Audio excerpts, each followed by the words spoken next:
Bambi, the wonderful winter tree.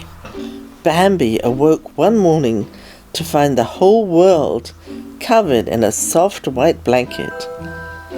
"What is it, Mother?" Bambi asked as he gazed around in wonder. "This is snow," replied his mother. "It means winter is upon us." "Snow?" said Bambi.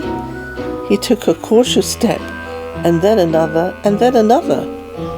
He felt the icy crystals crunch under his hooves. He looked back at the tiny tracks he had made. "I like snow," Bambi said. "Snow is pretty to look at," his mother told him, "but it will make winter hard for all the animals." Bambi was about to ask her why winter was harder than other seasons, but just then his friend Thumper came hopping along. "Hiya, Bambi," said the bunny. "Come on, let's go sliding." He led Bambi to the pond, which was frozen solid. Thumper slapped at the ice with his foot. "Come on, it's all right. See, the water's stiff." Bambi saw his friend Flower, the skunk. "You want to come sliding?" Bambi asked, running over. "Thumper says the water's stiff." But Flower shook his head. "No thanks. I'm off to my den. I'm going to sleep through the winter," he yawned. "Goodbye, Bambi," he said. "Bye, Flower," said Bambi. Then he spied another friend, a squirrel, scurrying up an oak tree. "The pond is stiff, Squirrel," called Bambi. "Want to come sliding with me?"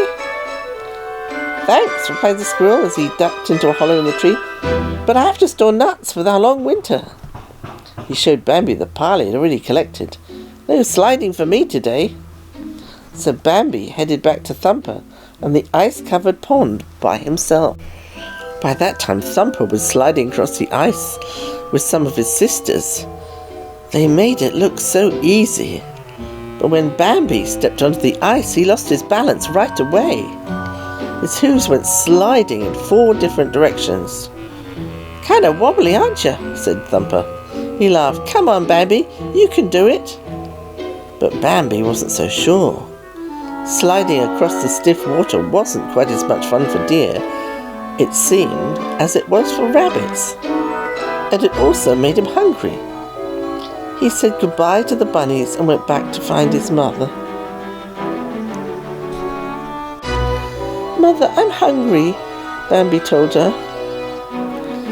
In the spring, summer and fall, they had been able to find food almost anywhere they looked. But now that it was winter, Bambi could see that finding food wasn't so easy. There were no leaves on the trees, and the grass was covered with snow and ice. The snow was so cold that when he poked through it, Bambi thought his nose might freeze. At last, Bambi's mother uncovered a small patch of grass. Bambi nibbled at it eagerly. Then Bambi curled up with his mother for a nap. The ground was hard and cold, and the wind was chilly. Bambi was grateful to have his mother there to keep him warm. "Is this why the birds fly south, and why our other friends sleep through the winter?" Bambi asked her.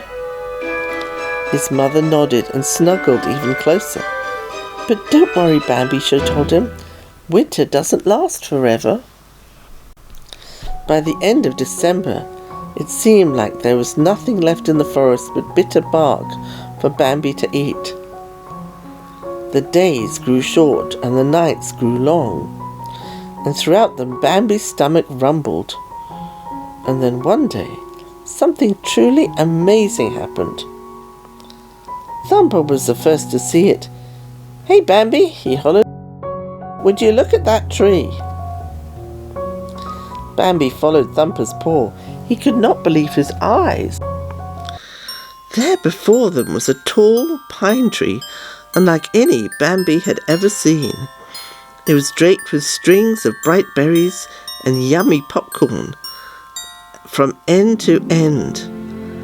From each branch hung a ripe, juicy apple. But the most wonderful thing to Bambi was the gold star at the very top. "Mother," exclaimed Bambi, "look what Thumper found." Cautiously his mother drew closer. "It can't be," she whispered. "It seems almost too good to be true." "What is it, Mother?" Bambi asked her. "The most beautiful tree in the world," she answered. She smiled down at Bambi. "What a special gift to have on your first Christmas." "Who left it, Mother?" Bambi asked. "I don't know," she replied. "Maybe someone who loves animals." "This is the best gift ever," Thumper said. He sniffed one of the apples hanging low on the ground. "Would you look at that tree?" "Can we share this food with every one of our friends, Mother?" Bambi asked. "Yeah, and with my sisters too," Thumper chimed in. "I don't see why not," Bambi's mother said. "Christmas is a time to share what we have with those we love." Bambi and Thumper danced happily around the tree. "Look at all the popcorn and berries," Thumper cried. "And look at that star, the tippy-toppy too." Bambi stopped prancing. He looked up at the golden star at the top of the tree. Then he looked up at the sky above him. The sun was just beginning to go down. He knew that very soon there would be a star twinkling in the sky, just like the one on the top of the tree. A gentle hush fell over the clearing. He danced back over to his mother and took a big bite out of one of the juicy green apples. He thought, nothing ever tasted so good. Gazing up at the star and at the wonderful winter tree, Bambi could feel a happy, warm glow swelling inside him. There was enough food on the tree to feed all the animals who were hungry. What a magical gift, thought Bambi. Winter was long and hard, and yet wonderful after all.